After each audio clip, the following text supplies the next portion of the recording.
Les médicaments importés en République du Congo seront davantage mieux stockés dans un nouveau bâtiment d'extension en construction à Wenzé, dans le 5e arrondissement de Brazzaville.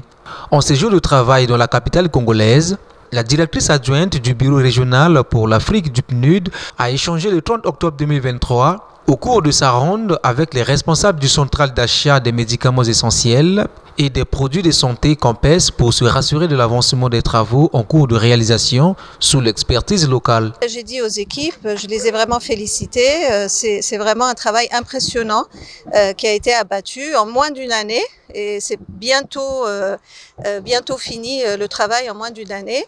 Une chose importante, c'est quand même une société nationale qui a fait les travaux et pour nous c'est une grande fierté car nous comptons sur les capacités nationales et le renforcement des capacités nationales.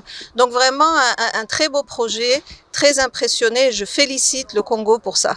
Financé grâce au PNUD à la hauteur d'1 milliard de francs CFA, le nouvel entrepôt, bien qu'il rassure sur les meilleures conditions de stockage des médicaments, prend également en compte les règles écologiques. Et si vous prenez 29 degrés moins 3, vous êtes à 26 degrés. Les médicaments doivent être stockés à moins de 30 degrés. Donc ça nous fait des économies d'énergie. Nous rentrons dans ce qui vient d'être fait au pays avec la grande réunion des 3 bassins.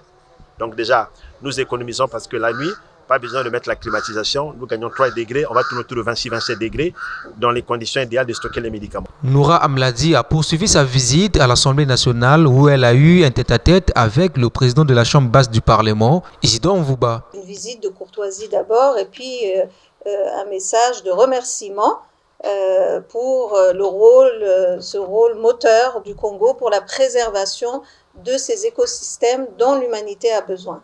Et nous sommes venus aussi féliciter le président de l'Assemblée nationale et tout le pays pour ce grand sommet qui a quand même une portée globale. C'est l'importance des 3 bassins, c'est le poumon de notre planète, c'est le rempart contre le changement climatique. Ces 3 bassins représentent 80% de l'absorption du carbone au niveau global. Donc c'est un sommet qui est important pour le Congo. C'est un sommet qui est important pour l'Afrique, mais c'est un sommet qui est important pour toute l'humanité. Au cours de cette même ronde, elle a rencontré Anatole Kone-Makosso, Premier ministre, chef du gouvernement. La dite ronde a été bouclée au siège du PNUD, où la directrice adjointe Noura Amladi a encouragé l'expertise locale à travers des expositions des jeunes bénéficiaires du projet d'appui au relèvement des acteurs du secteur informel.